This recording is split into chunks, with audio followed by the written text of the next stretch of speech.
এবং এই দুশ্চিন্তা থেকে করতে যেতে পারি না আগে থেকে বলা বলি ছিল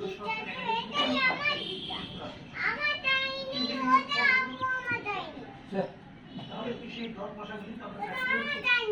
আমাদের হাই আমার ডাইনি ঘর ডাইনি ঘর কেন ভাঙতে যাও আমার ডাইনি ঘর না আমি সব সময় আমার সঙ্গে থাকতে মাংস খাই খাওয়ার মাংস ওই থেকে খাই কিন্তু ওটা ধরে ওর থেকে খাই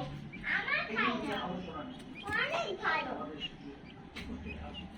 সিরিয়াস সামাজিক জনাব